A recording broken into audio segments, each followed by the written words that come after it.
Hello बच्चा लोग, तो कैसे आप लोग? उम्मीद करते हैं आप लोग एकदम अच्छे होंगे और अच्छे से पढ़ाई कर रहे होंगे, है ना। तो जैसा कि आप सभी को पता है हम लोग क्या पढ़ रहे हैं, हम लोग पढ़ रहे हैं कक्षा 10वीं की गणित विषय। और उसमें क्या डिस्कस कर रहे हैं? उसमें डिस्कस कर रहे हैं कक्षा 10वीं की दूसरी अध्याय जिसका नाम है बहुपद। इसके पहले हमने प्रश्न वाले 2.1 डिस्कस कर रखा है। उम्मीद करते हैं आपने वो वीडियो देखा होगा। अगर नहीं देखा होगा तो जरूर जरूर जाकर देखिए, बहुत ही इंपॉर्टेंट कंसेप्ट समझाया जाता है। ठीक है, चलिए प्रश्न वाले 2.2 में क्या देखना है? यहाँ पे हमें बहुपद के शून्यकों का देखना है। किस विधि के अनुसार? गुणांकों के विधि का अनुसार। इसमें हमें सत्यता की जांच करनी है। मतलब बहुपद के जो शून्यक हैं और बहुपद के गुणांक हैं, इनके बीच का जो संबंध है उसकी सत्यता की हमें जांच करनी है ना। तो चलिए मैं थोड़ा बहुत पहले आपको बता दूं ताकि मैं जो भी क्वेश्चन कराऊं उससे आपको अच्छे से समझ में आ जाए, है ना।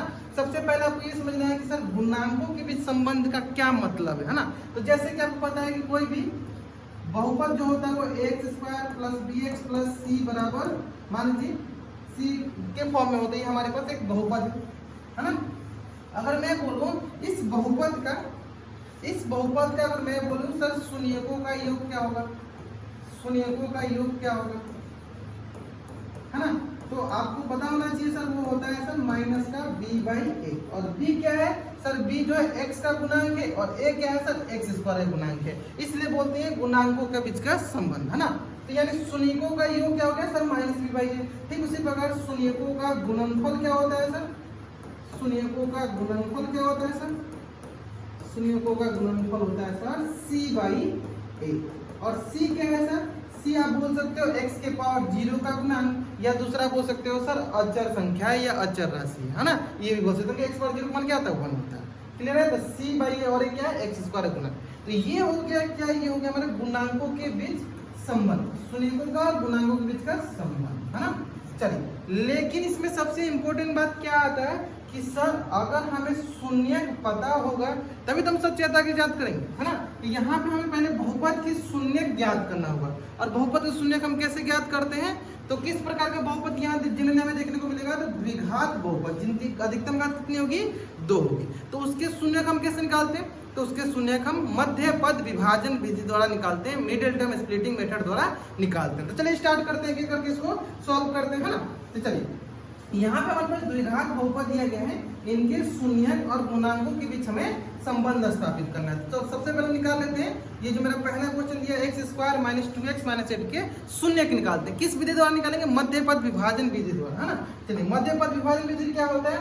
जिसमें सर हम पहला और लास्ट मतलब x² गुणक और लास्ट वाला जो अचर राशि, इन दोनों को गुना करेंगे। तो x² गुणक क्या है सर? 1 और 8 का गुना करेंगे, क्या मिलेगा? देखो 1 गुने 8 आ गया सर 8। और 8 का क्या करते हैं सर? गुणनखंड लेते हैं। चलिए ले लीजिए, 8 का गुणनखंड क्या? 2 चौके 8, 2 दूनी 4, 2 एकम 2, है ना। अब यहाँ से हमें जो भी मिलता है, इसे हम इस प्रकार से जोड़ घटाव गुना करते हैं ताकि हमारा मिडिल पद, हमारा मध्य पद आ जाए। मध्य पद क्या लाना है सर? माइनस का 2 लाना है ना। तो चलो इसको इस प्रकार से जोड़ घटाव गुना करो ताकि माइनस का 2 है। देखो हमें क्या दिखा? 2 दूनी 4 और यहाँ दिखा 2। 4 में से 2 घटाएंगे क्या आएगा सर? 2 आएगा। लेकिन हमें माइनस का 2 चाहिए, क्या करते हैं सर? माइनस का 4 और प्लस का 2 कर लेते हैं। सर x भी है तो यहाँ पे x, यहाँ पे भी x, यहाँ पे भी x। ऐसे में कैसे हम मध्य पद को बांटते हैं? मध्य पद को 2 भागों में बांट लिया, है ना। कैसे बांटा ये भी समझ में आ गया। यानी हमने मध्य पद को यहाँ बांट लिया, किसमें?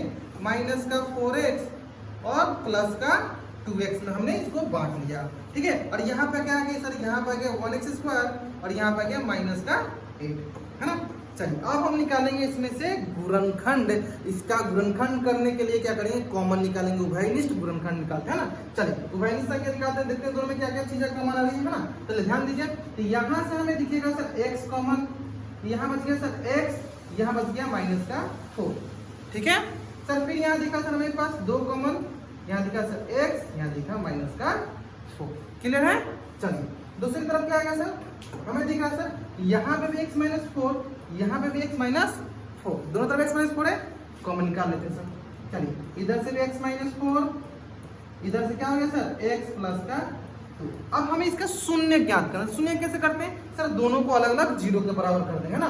दोनों को अलग अलग 0 के बराबर करते हैं। चलिए देखते हैं क्या मिल जाता है। दोनों को जब हम अलग अलग 0 के बराबर करेंगे तो यहाँ पे अगर x माइनस 4 इक्वल टू 0 करिए तो क्या आ जाएगा? x प्लस का 4। यहाँ पे अगर x प्लस 2 को इक्वल टू 0 कीजिएगा then what is the value of x, x का वैल्यू हो जाएगा माइनस का 2। इस प्रकार हमारे पास शून्य क्या गया, शून्य का गया x बराबर 4 और दूसरा x बराबर माइनस का 2। तो यहाँ पे अगर मैं चेक करूं कि सर शून्यकों का योग क्या होगा, शून्यकों का योग क्या होगा, तो देखिए हमारे पास शून्य क्या क्या है, शून्य का एक है 4 और दूसरा क्या है सर माइनस का 2। तो यहां से आ गया सर हमारे पास 4 प्लस माइनस 2 माइनस का 2 यानी क्या गया शून्यकों का योग 2। शून्यकों का योग कितना गया सर 2। अब अगला देखते हैं सर शून्यकों का गुणनफल, क्योंकि गुणांकों में सिर्फ हम ये दोनों चेक करते हैं ना, शून्यकों का गुणनफल, शून्यकों का गुणनफल। और शून्य का गुणनफल क्या होता है सर, वो होता है c/a। सॉरी c/a तो गुणांकों में होता है, यहाँ पे हम चेक कर लेते हैं क्योंकि हमारे पास शून्यकों का शून्य दिया है, क्या दिया गया 4 इंटू माइनस का 2, देन ये क्या बन जाएगा हमारे पास, ये हो जाएगा हमारे पास माइनस का 8। यानी हमने जो मध्य पद विभाजन विधि द्वारा जो हल किया और शून्य जो हमने निकाला उससे हमने देखा शून्यकों का योग आ गया 2 और शून्यकों का गुणनफल क्या आ गया माइनस का 8। क्या हम गुणांकों से भी यही ला सकते हैं, क्या गुणांकों के बीच जो संबंध है क्या उससे यही आएगा, अगर ये आएगा तो बोलेंगे हमारी सत्यता की जांच हो गई है ना, यानी हमने जो किया वो सही किया है ना। चलो एक बार उससे जांच कर लेते हैं क्या यही आ रहा है क्या। तो हमारे पास कौन सा बहुपद है, हमारे पास बहुपद है x² माइनस का 2x माइनस का 8 है ना। तो सबसे पहले आप कंपेयर करके यहाँ पे a b c का मान ज्ञात कर लीजिए है ना। सबसे पहले आप कंपेयर करके a b c का मान ज्ञात कीजिए, x² प्लस का bx प्लस c। तो आप देखिएगा a का मान यहाँ कुछ नहीं क्या है सर 1, यानी a का मान हो गया सर हमारे पास 1, a का मान हो गया 1, b की जगह क्या हो जाएगा सर माइनस का 2। ध्यान दीजिएगा b का मान क्या होगा सर माइनस का 2 एंड c का मान क्या होगा सर माइनस का 8, c का मान क्या हो गया सर माइनस का 8, माइनस का 8। अब आपको पता है सर गुणांकों की अभी हमने सिखाया था क्या होता है सर, शून्यकों का योग होता है माइनस का b/a, शून्यकों का योग होता है माइनस का b/a, शून्यकों का योग ये होता है सर माइनस का b/a है ना। अब देखो b का मान क्या है सर, b का मान है हमारे पास ऑलरेडी देखो माइनस का 2 दिया गया है और a की जगह क्या 1 ये हो गया सर 1, तो माइनस माइनस क्या हो जाएगा सर प्लस का 2। देखो सर यहाँ से प्लस का 2 यहाँ से प्लस का 2, यानी जो हमने मध्य पद विभाजन विधि द्वारा जो हमने शून्य निकाला उसको भी जोड़ा, वहां से भी क्या आया था 2 और यहाँ से भी क्या आया सर 2। यानी पहला तो जांच कंप्लीट हो गया कि सर शून्यकों का योग दोनों विधि से क्या बराबर आ रहा है, ये इसी को बोलते हैं संबंध है ना। दूसरा देखते हैं, प्रोडक्ट भी देख लेते हैं, शून्यकों का गुणनफल, शून्यकों का गुणनफल भी देख लेते हैं।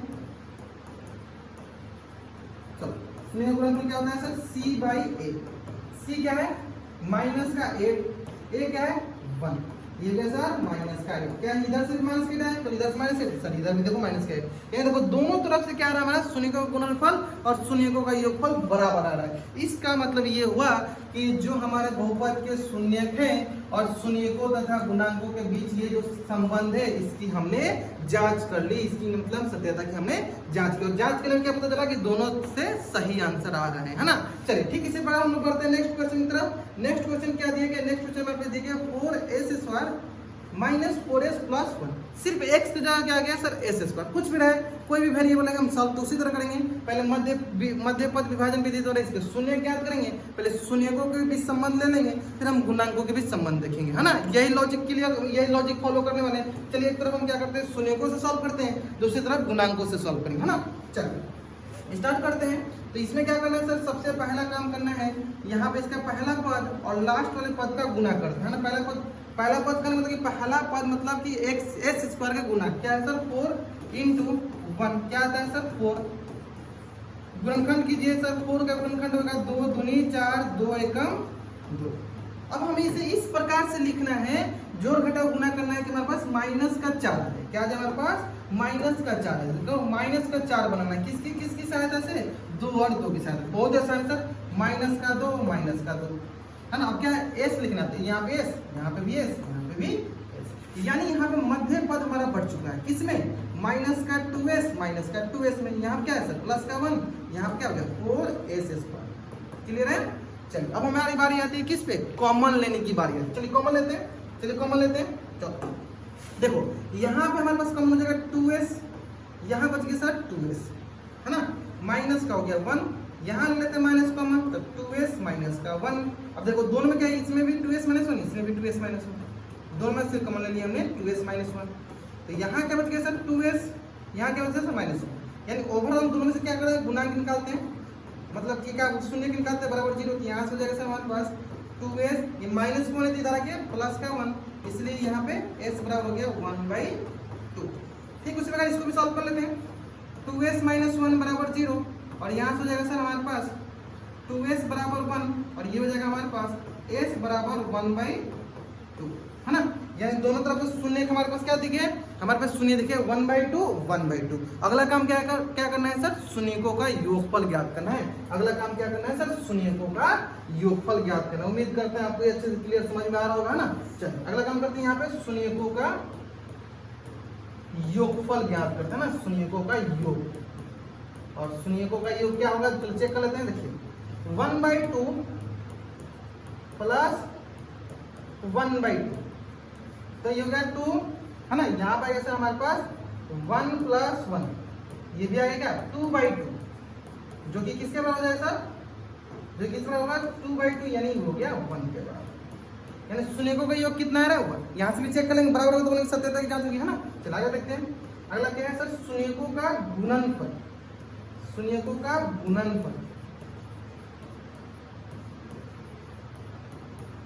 शून्यकों का गुणनफल। और शून्य का गुणनफल क्या होता है सर, क्या है यहाँ पे देखिए 1/2 इंटू 1/2। यहाँ से कैसा ऊपर वाला गुना ऊपर वाला साथ, नीचे वाला गुना नीचे वाला साथ, क्या हो गया 1/4, 1/4, ऊपर वाला गुना ऊपर वाला साथ, नीचे वाला गुना नीचे वाला साथ, क्या गया 1/4। तो ये हो गया था सर, हम जब शून्य निकाले थे मध्य पद विभाजन विधि द्वारा, तो यहाँ से हमने शून्य निकाले। अब किस विधि से करते हैं, गुणांकों के बीच संबंध निकाल के, है ना। चलो तो गुणांक पर इसका लिख लेते हैं, क्या है सर हमारे पास, क्या बहुपद दिया 4s² माइनस का 4s प्लस का 1। पहले हम कंपेयर कर लेते हैं इसके बहुपद के सामान्य रूप से जनरल फॉर्म से। तो as² कर लो, ये से तो प्लस bs प्लस c कर लो, है ना, या x रहने तो x से ही कंपेयर कर लो। ax² प्लस bx, क्योंकि अधिकतर बच्चे को x के रूप में ही याद रखे रहते हैं, है ना। चलिए कंपेयर करो, a का मान 4, b का मान माइनस का 4, c का मान 1। इस प्रकार अगर हम पहला करते हैं सॉल्व, शून्यकों का योगफल देखते हैं, क्या हमारा पहला शून्यकों के योगफल के बराबर आ रहा है। शून्यकों का योग क्या होता है सर, वो होता है माइनस का b/a। ध्यान देना है, क्या होता है सर, माइनस का b/a। अब देखो b देखते हैं, माइनस माइनस में देखते हैं, b का मान क्या है सर, ऑलरेडी माइनस का 4 बटा a का मान क्या है सर 4, है ना। माइनस माइनस प्लस का 4 बट्टा 4, कितना बार में कटेगा सर, एक बार में। यानी कितना आ रहा है सर, 11। क्या इधर से भी 1 आ रहा है, क्या चेक कर लेते हैं, क्या इधर से भी 1 आ रहा है क्या, हाँ देखो इधर से भी 1, इधर से भी 1, यानी शून्यकों का योग तो कंफर्म हो गया, एकदम क्लियर है। चलिए नेक्स्ट अब देखेंगे शून्यकों का गुणनफल।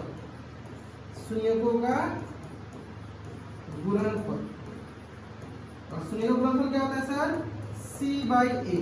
c कितना है वो 1, और a कितना है a4, यानी 1/4। क्लियर समझ में आ रहा है, 1/4, इधर से देखो 1/4, देखो दोनों तरफ से क्या हो रहा है, बराबर आ रहा है। इस प्रकार हमने यहाँ पे जांच कर लिया कि शून्यकों तथा गुणांकों के बीच जो संबंध है वो सही दिया गया है, b/a और c/a एकदम सही दिया गया है। ठीक है, तो चलिए, तो इस वीडियो में हम लोग 2 ही क्वेश्चन डिस्कस करते हैं।